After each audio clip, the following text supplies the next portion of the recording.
You guys don't have nightmares about the stuff you cover? Never. No, not at all. I think some people, like, I say this about, like... Yeah, we do. I have nightmares about the stuff that you guys cover, exactly. not the stuff that I cover. Right. Waking nightmares, sleeping nightmares, all of it.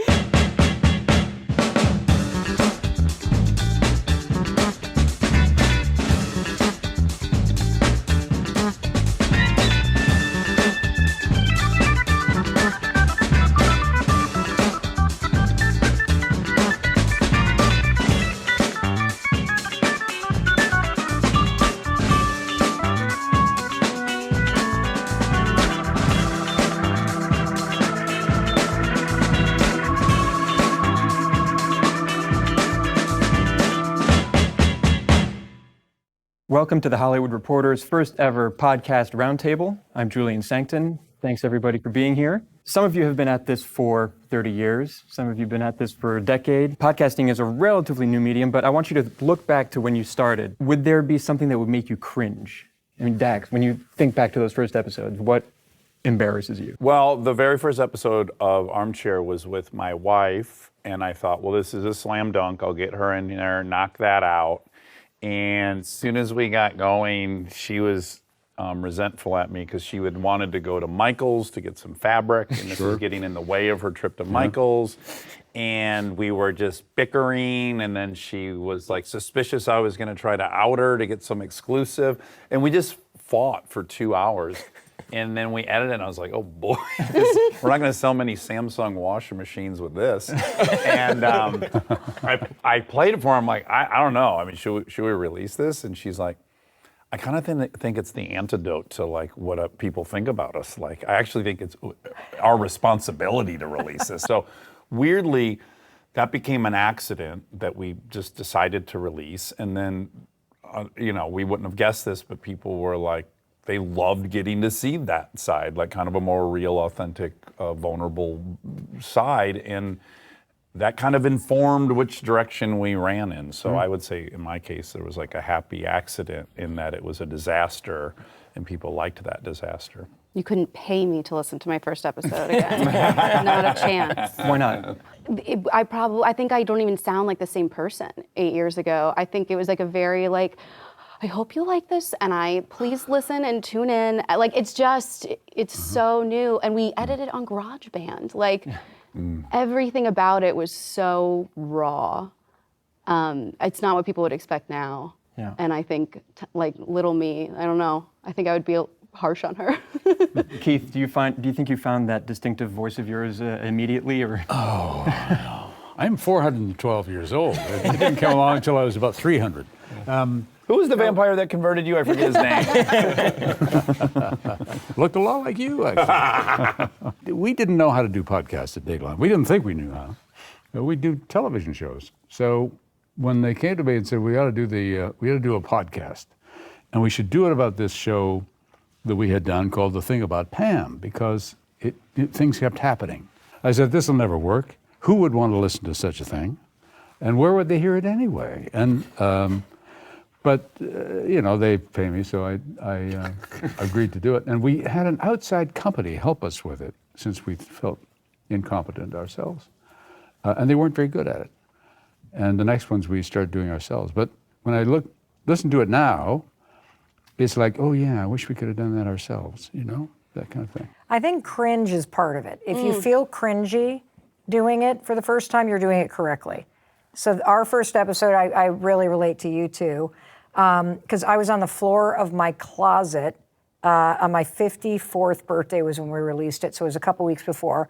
We were so unbelievably naive about how hard this would be to come up with something to talk about and to not feel self-conscious. And it was the only place in my house, because the house is an old house in Vermont that has wood floors and everything echoes. So when I think about it now, and then the second episode, we didn't have one ready, and you and I were talking about this. Why did I agree to 2 episodes a week? Because as soon as the episode's released on Monday, you have another one to do. Sure. And I was traveling for work, so we had to tape it underneath a comforter in a hotel room. Yep. Who among us hasn't? Right? Yeah, there you go. And so if you are feeling cringy in the beginning, you're doing it correctly, because I think it's one giant mistake when you get started. You're mentioning the anxiety of recording so many episodes a week. I know, Ben, you record every day. You record very frequently. Mark Maron just hung up his hat citing, among other things, burnout. I mean, does that ever occur to you? Do you ever think of doing the same thing? I mean, it definitely depends on the news cycle. If it's a bad news cycle, almost every day. But yeah, I mean, it's difficult to get excited about doing the news when the news is bad, when the news is interesting, when there are fun things happening. There's more to cover. It makes it a lot easier, obviously. But yeah, I mean, having to get up and generate content every single day. It's like anything else. I think that when people get into podcasting, they think, oh, this is going to be fun. And then just like anything else, it becomes a job. And a job is a job. You actually have to prep for it. You have to actually get ready for it. You have to get yourself up for it because it's a very high energy thing to do. Particularly my show, I literally just talk for about an hour. And I have a very annoying voice and I speak quickly. And so that's like a lot. Really? Oh, yeah. Oh. I mean, and somehow people listen to it, which has been the big shock, actually. Yeah, we spent most of 2016 telling people that there's no way possible that Hillary Clinton could lose the election. So looking back on those episodes, I think I would probably cringe just a little bit. But I do think, I don't worry about burnout as much, probably because my brain is broken and all I can think about is politics and news anyway. But when we started, we thought that we would just be doing this podcast as like a hobby for the 2016 election. And then Hillary Clinton would win and we'd go back to our jobs. And we're like, oh, this is fun. We talk about Donald Trump. There's a lot of interesting things to talk about there. It's a crazy race. And now it's like a monkey's paw situation where it's like 10 years later, still talking about Donald Trump every single day. Same kind of politics every single day. Podcasting didn't even seem like a really viable career then. I mean, when you started out, when most of you started out, podcasting was just kind of a side project, a hobby. Could you have imagined that at that point, that would be your main thing, what you're known for? No, I say all the time, I'm constantly waiting for someone to knock on the door of our studio and go, oh my guys, we really messed up. You don't get to make money doing this. Like you're just shooting the shit here in your garage that you can't get paid for that. Yeah, I think there's a crazy cosmic irony that I did not pursue this in any way to make money. And I'm a greedy pig. I wanted to make money as an actor and as a director and as a writer, and I was probably terrible to deal with in pursuit of that. And this was just, oh, I like being a guest on podcasts. I think I want to do this more. And then that thing turned it out to be the source of income is crazy ironic in my opinion. And maybe there's a life lesson in that if you don't try, if you do something for the right reason, you might get rewarded. I don't know. I kind of had the opposite entry because Cash grab for you. 100%. Yeah, right out of the yes. gates. Yes, cash grab. There's so much money in this. No, I had been. I have a production company that does a ton of content creation for corporations, and so we had done 6 projects for Audible behind their paywall. Lots of courses, a course for LinkedIn, stuff for Starbucks, other big corporate clients, and I had gotten my first start in media in the radio business in 2005. And I always wanted to get back to audio. And so when I started seeing buddies of mine in the podcast space, I'd be like, oh, that freaking guy, Jay Shetty, that monkey, he beat me to it. Like now I can't get into it. And I kept holding myself back, but I thought, nobody makes money doing this. And so if I'm gonna do this, I'm gonna study the industry for a year, and then I'm gonna make a calculated bet, hire one person, because I thought in success, we would be lucky if we could break into the top 100 once the first year. Because at the time, 3 years ago, there were already almost 6 million podcasts out there. And so you would have to be a egomaniac to think you could create something that would be worth people's time and profitable. And when we stepped into it in the floor of the closet and then started releasing, and it just took off like a rocket, we were not prepared for how much work it takes to continuously put out something that is worth people's time and also have the relationship with the advertisers. So, I thought it would take a long time for it to be a good business and at least a year for it to break even, and was very surprised. Ashley, you're consistently in the very top of the rankings. You're frequently number 2 behind Joe Rogan almost always. Does it ever motivate you? I'm going to dethrone that guy? Oh, I'm coming for Joe. I'm coming for Joe. Yeah. I mean, dudes, but like I'll never put out the amount of content Joe Rogan puts out. I am on the same treadmill that everyone here is on, and I would love to just hang out and smoke weed and talk for 3 hours. That sounds like my jam. It's just not my show, and I don't think anyone would listen to me do it. You'd be surprised. Have you tried cocaine? Oh, That could be how you're a little different than Rogan, but also my own take. really Like, find my niche. facilitating chatting. Find my niche. Yeah. Looking back, is there a specific episode that any of you wish you could take back? Sounds like you got one. Oh, I have several I would take. At the beginning, when you're just like trying to fill the inferno that is the content inferno, it's like we have experts on Thursdays, and we don't have access to tons of great experts at the beginning, and we ended up interviewing a few people that experts is really we're playing it fast and loose with the term expert. And yeah, I've had some charlatans come through. How do you react to that? I mean, do you just Well, say, it's a never discovery again, or- after the fact. Yeah. Well, shamefully, it's like, oh wait, that's bullshit. Oh, and that was bullshit too. Great, and we had them on, right? Okay, good. And I didn't know it was bullshit. Good, that's great. And I mean, do you feel a responsibility to your listeners afterwards, saying, you know what, sorry about that?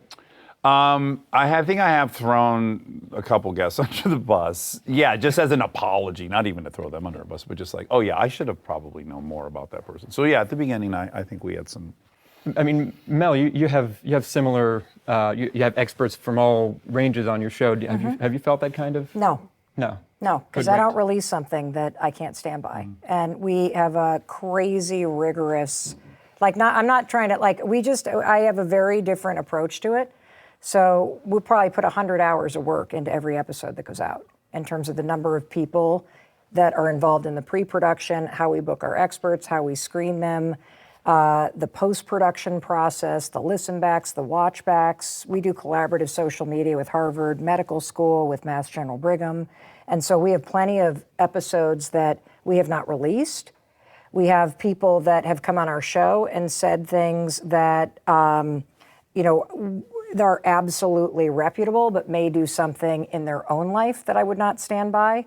But I have not released anything on that show that I have felt has been questionable, because we're not going for virality, we're going for impact. Yeah. And the trust of the information and the institutions that are collaborating with us is paramount in terms of why I do this show. Yeah. Yeah, and Ashley, when you were starting out, you had your growing pains. How have you gotten beyond that? Yeah, I mean, when we started out, my background is in sales. I knew I had to make money, but only because I needed a job. I was working full time when I started, and I wanted to if I could make 60 grand like I made in my software company job, I would be perfectly fine. And so in it for the love of it, but not a trained journalist, not a trained reporter. I also feel that pressure of I want to be the show that everyone knows and recognizes, but how do we level up? And so now, we've got a team of 100 in Indiana, and running, investigative journalists. We've got them across the country running, 50 stories at a time, which is even harder. Now, to your point, a single episode takes us 3 months to put together. Sure. So much for the scrappy quality of podcasting. I know, it's what I miss so much, but But those can be very satisfying too. You spend a lot of time honing it and checking it and figuring out that what's right, what's wrong. Our bread and butter are people who say things which aren't true. And the delight is you discover that they're not true along the way. Yeah. But it takes a lot of work and some very skilled people to make that happen. So that's just a joy to be part of. At the beginning of every story, you think, oh, God, another one of these horrible stories of people being really bad to each other. And it's like, do I really want to do another one of these? But by the time you're into it, the people are so fascinating, even the bad ones, maybe sometimes especially the bad ones, that you can't get enough of it. Yeah. You know? I find it hard to, you guys don't have nightmares about the stuff you cover? Never. No, not at all. I think some people, I say this think about we do. Yeah, we do all the time. I have nightmares about the stuff that you guys Yeah, cover. exactly. Yeah, Not the stuff exactly. that I That's cover. right. Waking nightmare, sleeping nightmare, all of it. Oh, yeah. You've both been podcasting for a decade now. How has the landscape changed? Well, I mean, it's much more populous, obviously. There are many more podcasts, and there are many more people who are listening to podcasts. And, I think that that's obviously a wonderful thing. It also means that, ideas that I don't think are wonderful sometimes get a very large audience and a very viral audience because, when you have a bigger crowd, then it's not that hard to find a very sizable crowd within that bigger crowd that's willing to listen to something that actually is not true. And that's why, for me, when I'm trying to do my podcast, I try to make clear what's fact and what's opinion. The sources that I use are generally reputable sources. And so I try to be very careful about the way even that I articulate things.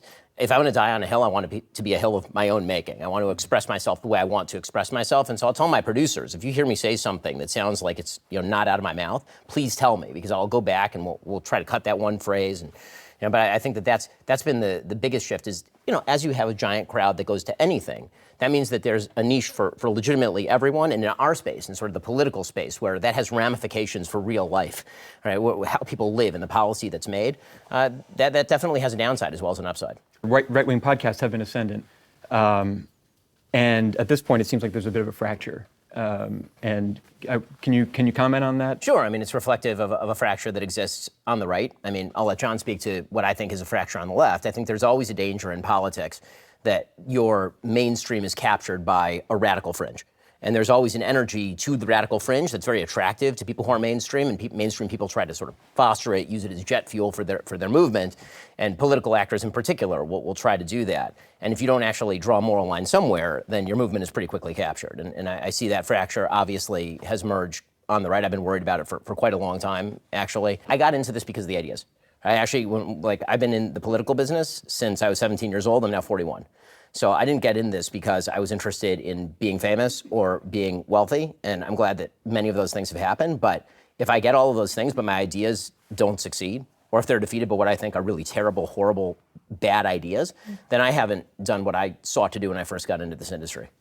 Yeah, I feel very similar, and probably even more so as the time has gone by. I think you can get into audience capture really easily, where you look at what everyone's saying about the episode, you look at what everyone, especially on your side of the political divide, is saying about it, and then you can somewhat start changing the way you talk about certain things because you're afraid people might, attack you and all that. And at some point, I just life is too short, and I'm doing this because I care about the issues, and I want to make a difference, and I'm a political organizer, staffer at heart, and so I want to wake up every day and try to help persuade people to see things the way I see the world, also being open to the fact that my mind can change as well. But that comes from me and from what I believe. And so I think the danger is if you let your audience and the sort of the beliefs of the crowd start pushing you in one direction or the other, that's when you, Which is the difference about political areas of this particular industry. In all the other areas of the industry, it's fine to let the crowd kind of push you into what they're interested in. Yeah. If they're interested in health, you can follow health. If they're interested in entertainment, you can do an entertainment podcast. If you're in the political space and virality is driving you toward legitimately horrifying things, then it does take a bit of a moral line where you say, I don't care where the algorithm is driving, and even if somebody's getting bigger numbers by doing this terrible thing, I'm just not going to do that. I'm going to fight that. Ben, you have told your listeners to, if they want a balanced perspective, to listen to John's podcast. John, do you feel you have a responsibility to tell your listeners the opposite? Yes, it's very funny. We did a show in Nashville. It was 2018, 2019, and I remember after the show we went to a bar, and this big group of students came up to us, and they're like, "Love you guys, love Pod Save America. Every single week we listen to you and we listen to Ben Shapiro." And then we heard that throughout the years. There's a lot of young people. I literally say on my show get that the same because thing. people are constantly asking, how do I find what's fact and what's opinion? And so what I will say, I say this repeatedly on my show, listen to my show, listen to John's show. Where we agree, that's probably the common locus of fact, and everything else is the opinion. And then you can determine whose opinion you think better fits the fact pattern and what's true and what's not. Why do you think that right-wing podcasts have been so dominant in the top 25 podcasts or in the top of the rankings? PodSave is actually kind of an exception. The pandemic, fear, uncertainty. There's so much research that shows that people are more inclined, whether it's the left or the right, to believe in conspiracy theory when they're already anxious and chronically stressed, and it becomes a machine that kind of feeds into it. I was just thinking that what's interesting about you guys, and it's refreshing to hear you talk about the sense of wanting to really find that line between fact versus opinion. You guys are also chasing stories and unpacking them, right, as people lean into them. When we're interviewing an expert, the responsibility is with the expert, because we're not endorsing what they're saying. We're trying to distill down what they mean. And so I think it's fascinating the way you've brought these three different categories here, because as you sit in the host chair, it's a very different role that we're playing versus you guys are playing versus you guys are playing. And I'm even surprised to see, because the climate, especially in the United States, is so divisive and fractured, but it's refreshing to see the two of you respect each other and have referred your audiences to one another, because the public, I don't think we see that at all. That's because most of our public life is now mediated online. Yes. And there aren't enough spaces, and this is especially a post-pandemic issue where Yes. people are sitting around and talking to each other, and you realize when you meet the person in real life that, like, yes, you still don't agree at all, but also you're human beings and you can hang out and talk. And Yeah, I was wondering how you guys feel like you've been changed by your show, because I know for me, I will have an expert on from Harvard that is tackling this social science dilemma, and that person makes a really compelling argument, and they leave, and I'm like, yeah, I think they got it. And then 3 months later, I'll have their adversary on, who's from another university, who lays out another great argument. And what I have walked away with after 8 years and 1,000 guests is like, there's nothing definitive. There is like, this person's probably 63% right, and this person's 37% right. I don't think there's like this maybe illusion I had before doing this show that there was a right answer to any one thing. I realized, oh no, everything's just this gradient or this nuance, and I can only have so much conviction about this is right. I think when it comes to politics, obviously, and I'll see if John agrees with this, politics is an overlay for values. And I think that's why people feel it so deeply. They feel that what is happening politically is either an indictment or a confirmation of their value system. And so the reason I got into this area is because I care about values that I hold dear to me. Some of those values, I would suggest many of those values, there's actually significant crossover with John and what I hope with is most Americans. I think that's getting fractured and moving out, because as people are siloed, as people don't have communal spaces, as Mel was saying, it's very difficult to even see the values you hold in common with someone. You just find whatever, it's kind of a roving mob looking for a point of coalition to attack. And I think that's really a difficult part of the online space. As far as, by the way, why the right is dominant in this space, anytime there is a new media space, the right becomes quite adept at it quickly, because for a long time there were basically three mainstream media networks. The right got good at talk radio. Yes. And then the left became very good at radio with NPR, and then podcasting started, and the right was like, okay, we're going to adjust to that. So usually the left catches up at a certain point when that becomes a mainstream medium. I was attracted to the podcasting as a medium because I think, to your point, Dax, like, the way that we see news sort of unfold online today, everything is black or white. There's like nuance, subtlety, complicated issues. Like, there is no room you get for a headline. that. There's no room for that anywhere. Yeah. And It's a tweet. Well, there isn't true crime. And that's the bizarre thing, right? The things that don't really matter to the welfare of the nation, you can delve into it as deeply as you want. Yeah. In a way that we always wanted to do as reporters. Yeah. But the stuff that's terribly important to our, It is. Our survival as a nation. Somehow. But again, because when it gets to values, I think people want either the clear confirmation or the clear denial of the thing that they think. And so our job is to say, like, one of the phrases I find myself using over and over on my show is two things can be true at once.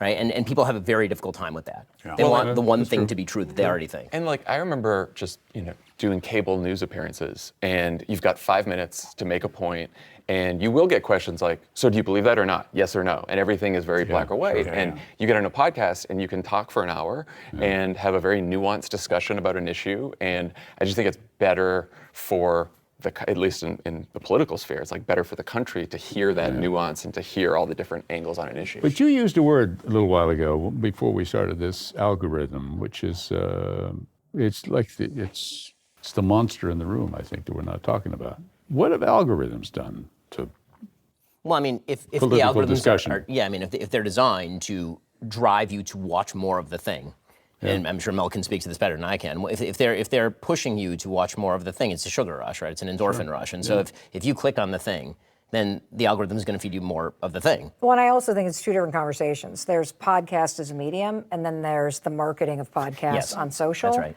And they have the research now. 1 out of every 4 things you interact with online is a bot.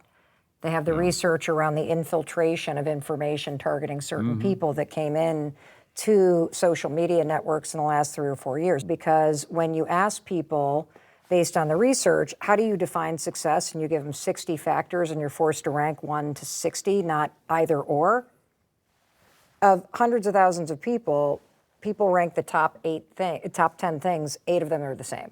But when we then are asked privately, well, Mel, what do you think these guys all think success is? I rank the stuff I put at the bottom for you. I think you want fame. I think you want money. And so there's this illusion.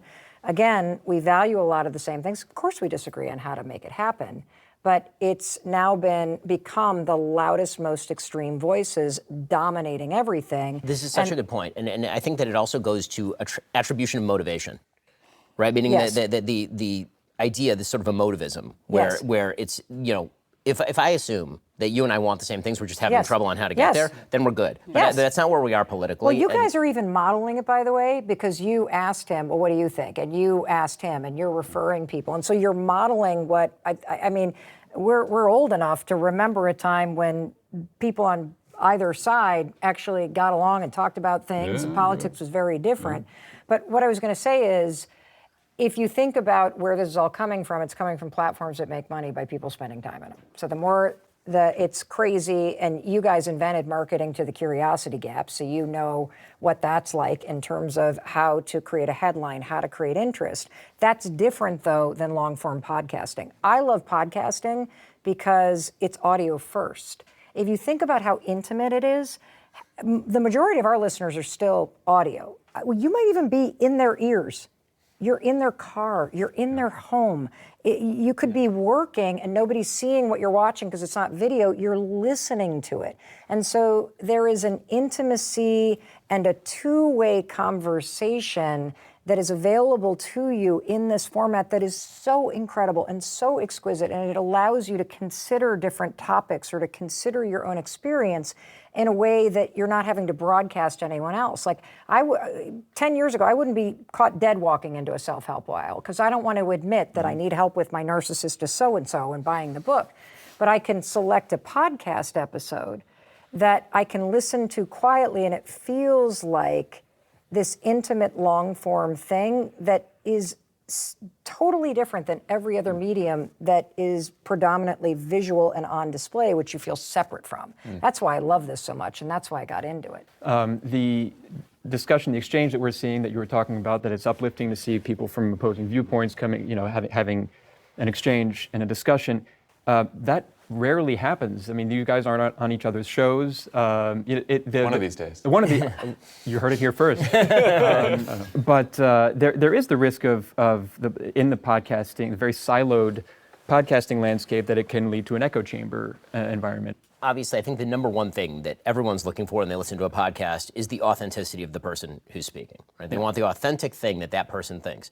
Well, one of the problems with that is that when it comes to what's factual or not, that does not factor into authenticity. I know many deeply authentic people who think batshit loony things, right? And they are perfectly authentic in how they express those batshit loony things. And so if what you're looking for is authenticity, they can sell you on a really, really bad idea. And then because you like that person, you resent any sort of fact check that comes up against that authenticity. And so once you start into sort of non-verifiable, fact-based reporting or podcasts, then you can easily find yourself in that silo, and it's impossible, I think, at that point to get out of that silo without you feeling yourself challenged, because then you feel your friend is being challenged. Right? You don't actually feel that a political idea is being challenged. My friend told me, right? Like, and I trust my friend, and my friend told me this crazy thing, but it's not crazy to me because they told me, they explained it to me. Yeah. It's like a family member. That's actually the relationship that people have with hosts like us. That's a huge responsibility. I was going to say that I think that we ought to take very seriously in what we do. And as we like our audience grew, I started feeling that obligation, which was like, people know that we're former Obama staffers, that we have a political viewpoint, but I still want to make sure that we are giving people accurate, good information. And if we're not, because we're not always going to be able to, then correct our mistakes and change the next time. So now we have, a whole staff that will do the same thing. If we're saying something wrong, they'll just tell us in our ear or afterwards that we have to change it.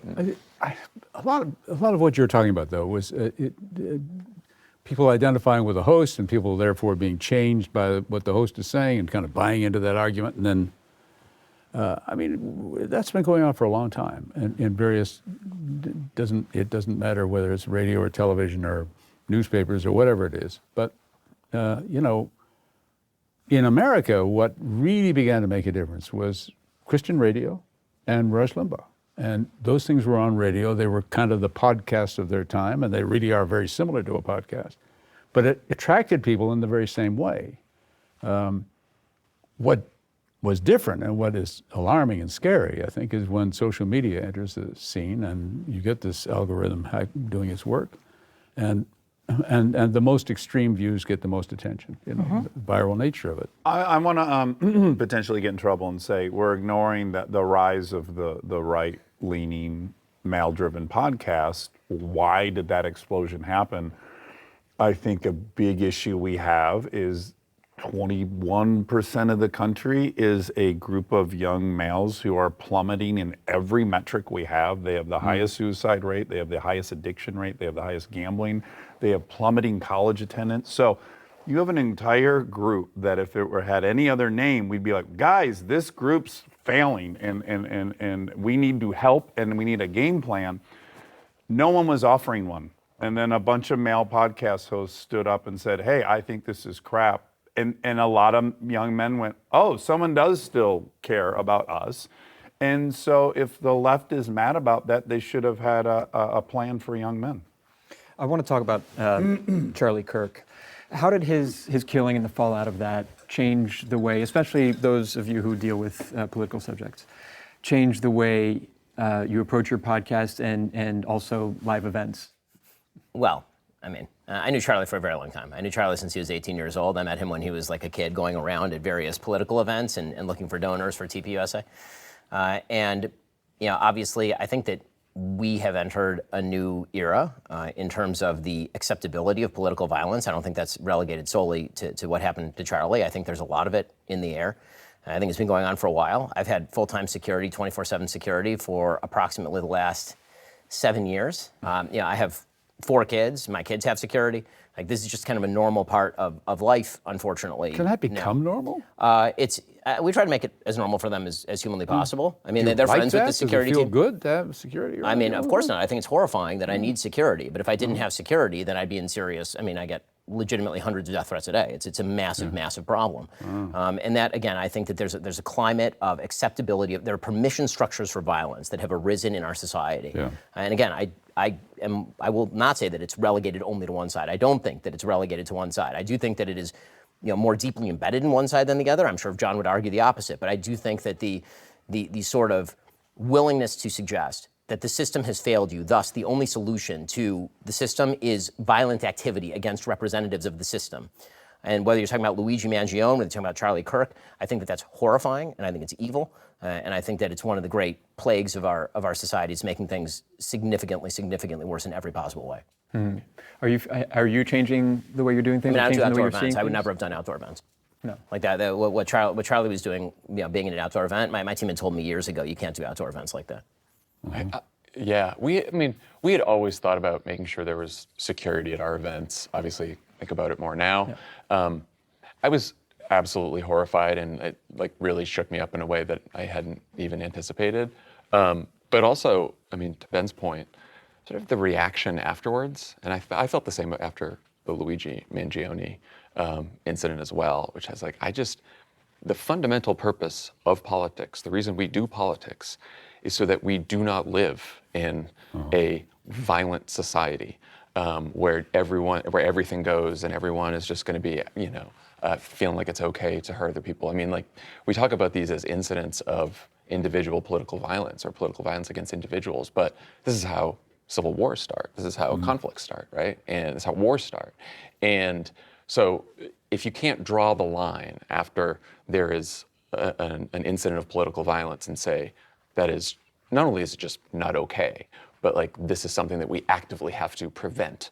And if it's on our side, we have to do whatever we can on our side to prevent it. If it's on the other side, we have to reach out to people on the other side to try to push them to do it.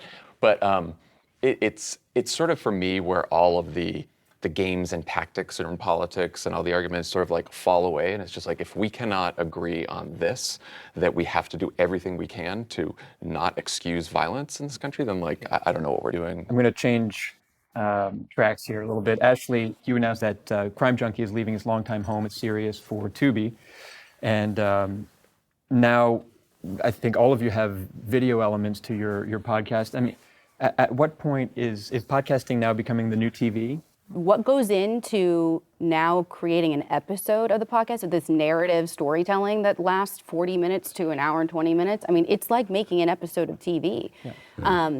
But there would be different versions, because I mean, we've got the vodcast, but we're also working on a pilot episode of what would be like a more traditional TV show.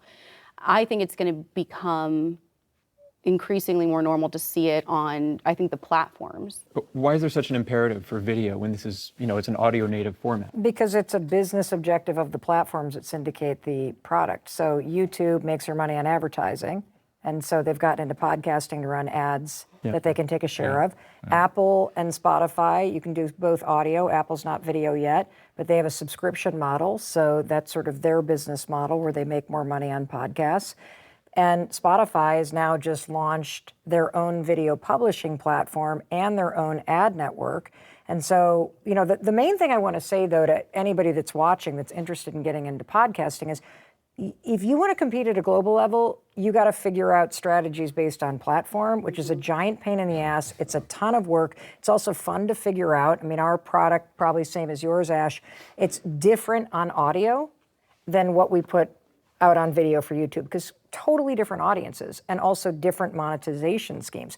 But you can get into podcasting, and I'm going to go on record and say a podcast is still an audio first format. I guarantee you the majority of our listeners, if we took all of our listener bases, would be by and large audio listeners. They're in their car, they're on a walk, they're at home, they're listening at work.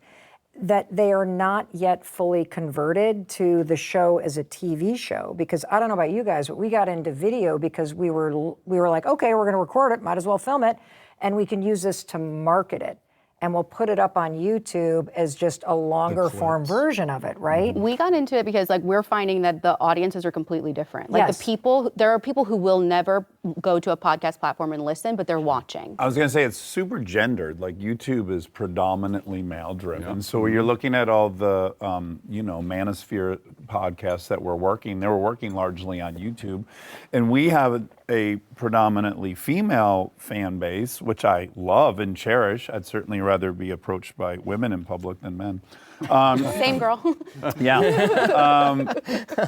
But I very much would like young men to listen to what I talk about. And so for me, it's like, they're not coming to these podcast platforms. I must go to YouTube. Like, it's as simple as, where are they? I think one of the questions is worth asking, actually, and it's kind of a fascinating one, is why it is that people will, and they do in large numbers, sit and watch two people talk to each other, like my dinner with Andre, for hours at a time. Like, so something has changed. I mean, you're right that is an audio format, but I do think that, to Dax's point, I think that there is a reflection of loneliness that's happening, where it's like people are just in their rooms and they need to hang out with other people. And in the same way that when I was in law school and it was like winter in Cambridge, Massachusetts, there's nothing going on, you just leave the TV on just to hear voices. And I think that there's a lot of that going on. It's like I'm hanging out with my friends now, and my friends are I want them in the room with me. And so people will just leave, Joe talking with whomever his guest is for 2 hours on YouTube and watch it that way. Well, a lot of us came home from school and mom had Oprah on.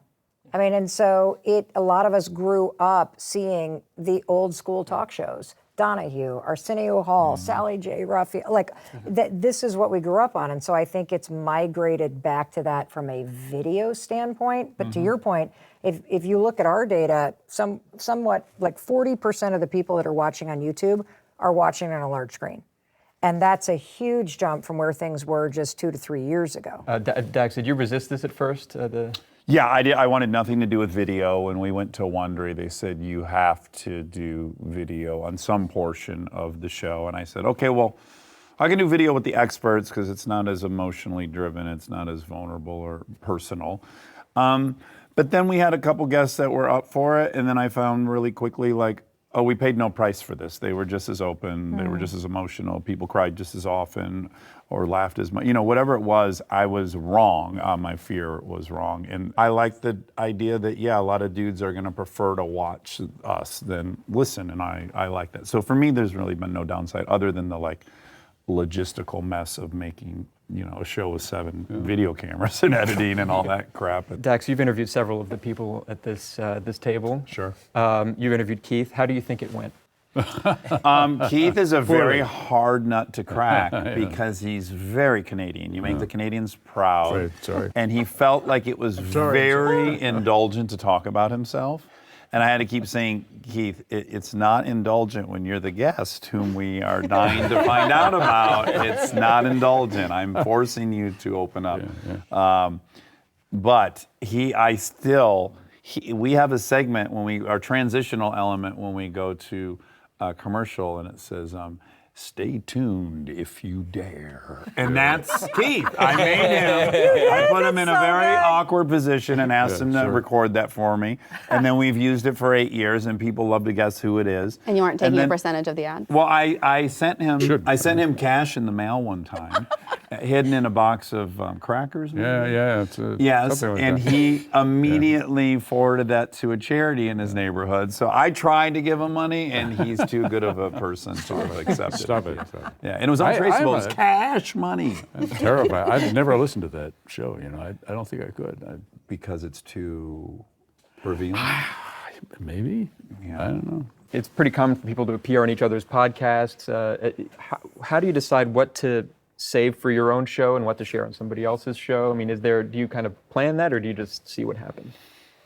I don't worry at all about what content I'm like saving for us or sharing with others. I had like kind of a pretty profound moment when I was at the Groundlings and I was a comedian, and I had written this sketch that ran for a long time at a theater, and then there was a sketch on Saturday Night Live that seemed nearly identical, and one of the people in the group wrote at Saturday Night Live, and I was getting really spun out about it, and I like sharing with another member of the group there that I was like bent out of shape about this. And he said, if you think that's your last great idea, you should fight this to the end and go to court over this. But if you think you have unlimited great ideas, just keep it moving. And that was great advice to hear early on. Yeah. And so I'm of that opinion. Like, I'm better off just trusting that the well is bottomless. Although we're finding the bottom of it currently, but I have gotten through 50 years. I was going to tell you, I think if you really want to reach young men, you should be doing a podcast on Twitch while you're gaming. Okay, I'll have to first develop a love for gaming. Okay. Because this is going to be a multi-step process, probably. Do you guys think podcasting will stay weekly, or will it move to, like, TV shows have seasons, and clearly for a reason? I think it depends on the host. Like the cool thing about this medium, and again, I would encourage anybody to get into it, is you can do whatever the fuck you want. Like you could do a series, you could do 8 things, you could do long form, you can talk for 3 hours. If people enjoy it, they'll keep listening. Like, you gotta ask yourself the famous Seth Godin question, who's it for and what's it for? And if you know who's it for and what's it for, then you know who you're serving. I think it's insane he wasn't nominated in this group. Is Revisionist History, I think, is like a masterclass on production and storytelling and research. It's phenomenal. But it's in series, you know, it has seasons. It's like, so that's my favorite show. And often someone will be like, oh, the 4th episode of the news, and I'm like, wait, it's back? I'll miss my favorite show because it's not a weekly. Yeah. So then I just get realistic about like, well, I could be making Revisionist History and people might bail out because it's a season. I think that's my fear. Like, I think it's, well, at least it's a legitimate fear. That you, like, people will, the machine moves so fast, and there is so many podcasts and so much content coming out that if you, like, take the summer off, you're dead. Like, is your audience going to be there when you come back? Yeah, I'm not willing to find out. Me neither. I'm terrified. Not an option for us. Yeah. I mean, you guys are daily. I keep thinking there's going to be like a slow season in politics one of these years. It. It's just never. Ashley and Keith, I'm sure you've thought a lot about this. Why is true crime so popular as a podcast genre? Well, it's popular generally speaking. It's a highly female audience. I think that probably you're finding the same thing too in true crime. Why is that, you think? I just had an expert last week that gave us the answer. What is it? What's the answer, please? So, an impala who's afraid of getting eaten by a lion can only learn to avoid the lion by getting chased by it. But humans' unique ability is we can learn from someone else what they did when they were chased by a lion. Exactly And we have the right. ability to model out our fears. So we can lay there and imagine we get attacked, and when we do this, when we grab a stick. So if you That's a look very at colorful the way of fact putting that it, I must say. true crime is, and it's not an accident that it's gendered. Sure. Women are going to die predominantly from men. Yeah. So what are they modeling? What do they want to hear? And their great curiosity is generally in those stories, what did the person miss about the attacker that they could learn to look for? Sure. So it's the why of the attack. Because they And then- probably live with the attacker, and they're confused about. There's a lot of research about that. Sure. You know, And there the was people that this kill you. viral moment happening on TikTok, I think a couple years ago, and my female co-host asked me, because you were supposed to ask men when the last time they spoke about the Roman Empire was. Yeah. And I felt like I was being very made fun of during this, because I was like, yeah, within a week, I'm sure. I was the prototypical dude. And I said, well, hold on, though. What is the most predictable way a young man would have died over the last 150 years? It'd be in a war. Yeah. My grandfather was drafted for World War II. My father was drafted for Vietnam. I was 16 when the Gulf War broke out, and I was like, okay, here we go. This might be me. So yeah, if you're a young man, your odds of getting killed without any choice being made on your own is through a war. So yeah, we love war movies, and we love the Roman Empire. And so whatever thing you are likely to die from, you will likely model out or enjoy content or stories that help you prepare or mitigate that fear. And we have violent UFC. Why is UFC so appealing to young men? All young men I know that grew up, the threat of physical violence was always present in your elementary school, in your junior high, in your high school, at the bar. Men are always like, am I going to get my ass kicked today? Sure. Is there a method I could employ that Fight would help other men. prevent that? Let's watch this UFC thing. And it's kind of safe because there's kind of rules, but it's also kind of like a bar fight. So yeah, I think it's all of us just playing with our fears and trying to find a strategy should we ever find ourselves That in those is the situations. answer I always give without Fascinating. the lion, yeah. That's right. That was a good Makes answer. a lot of sense. And it seems like men are the problem. True crime also poses a bit of an ethical dilemma about presenting these stories in an entertaining fashion without exploiting people's tragedies. I mean, how do you grapple with that? I mean, to me, this was a huge part of why, when I got into it, is I felt like there was a little bit of a different way to tell the stories and consume the stories. So when I started, as a consumer, even before the podcast, I was like, I felt a need to give back. How am I getting entertainment from people's worst times? I did a lot of volunteering. And so it was a foundational piece of creating our network. And what I say is like, I have to get people to care about this story in order for them to listen all the way through and take action. And so in creating our true crime content, I feel like what people really responded to is like how action-based it is.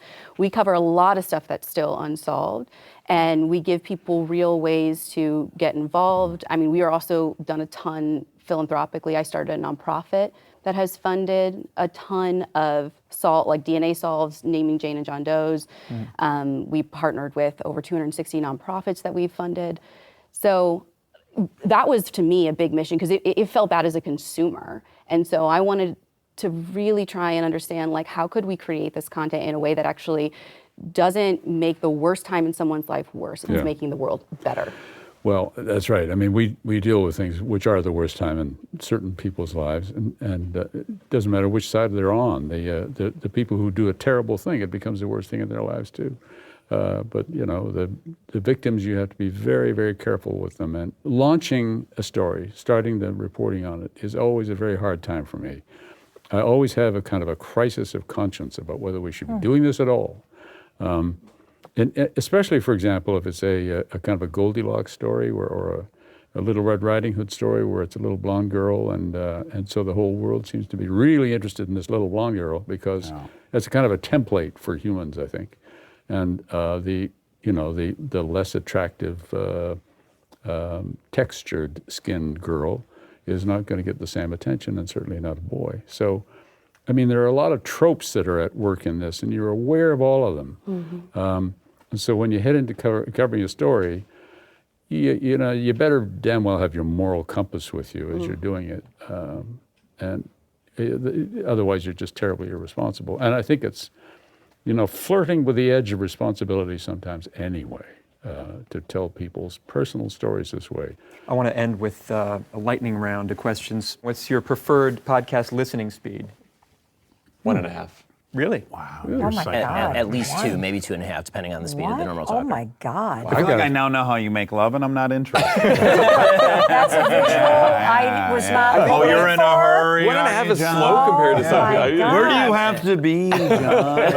I gotta look at all the information that's out there. That's right. One. But what you listen to, I would assume, mostly informational and political podcasts. Yes. Yeah, same. Yeah. So it's No, like I'm not it's- enjoying anything. Yeah, right. It's just There's time for that. It's input of data as opposed to enjoying the drama. Yeah. That's Right. a different thing. I was listen gonna say, Wow. input of data, I'm like a 1.5. But if it's a show I love, I'm like, I want to listen to Exactly. how If it's like it a was narrative made. style, I would Yeah, never do exactly. that. Wow. I listen to can't do that. revisionist history on 0.25. I don't want it to end. Yeah. Yeah, if it's a really smart house, I got to slow that shit way down so I Malcolm. understand what's happening. Take your foot off the gas. I could enjoy this longer. Who's your favorite podcast guilty pleasure that you'll admit to listening to? I don't really guilty pleasure. I'll listen to the real watchables. I don't know if anything's guilty. Yeah, I don't feel guilty. I listen to show. Dax. I listen to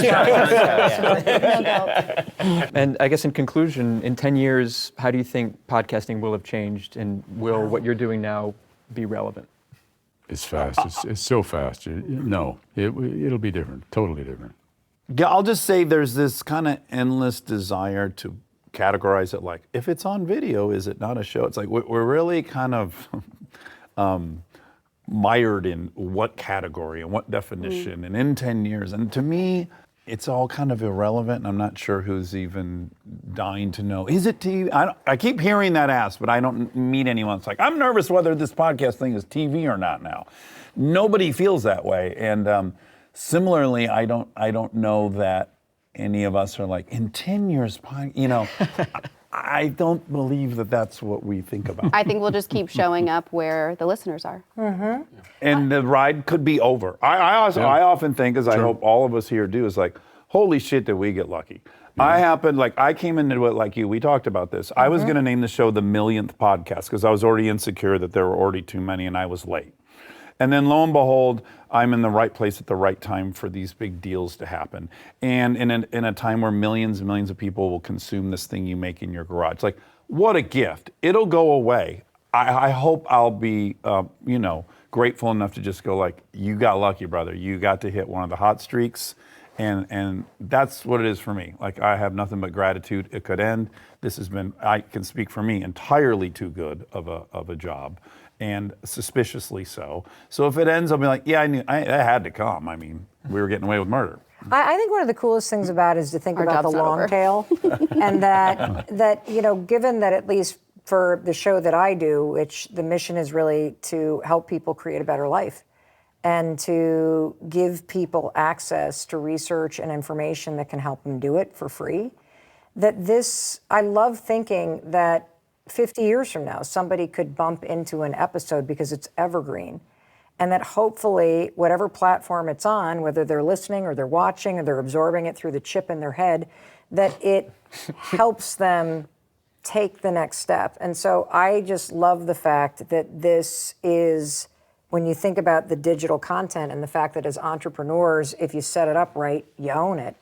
And you own the long tail and you own control of what happens to it, that it could live on beyond and really continue to make a positive impact, in the way that you intended, long before you're even still here.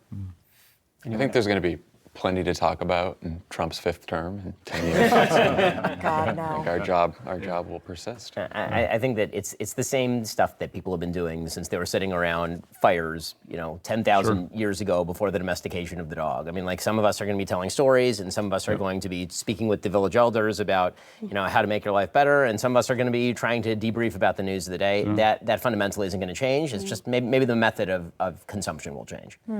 Absolutely agree. I've been telling stories for almost 60 years, but then they're all, every year some different thing happens to the way they're consumed, but you still tell them. What's also cool, though, is that the medium's being recognized for the first time in a major global award show at the level of filmmaking and television. And to me, that is really cool because it does take a lot of work and it takes a lot of intention and it employs a lot of people, and both the art form and the impact is something that I do think is worthy of recognizing. And Dax can make a joke about taping it in the garage. It's still a world-class production. It still takes a tremendous amount of time and heart and post-production and pre-production, and there's the same machine that's behind it.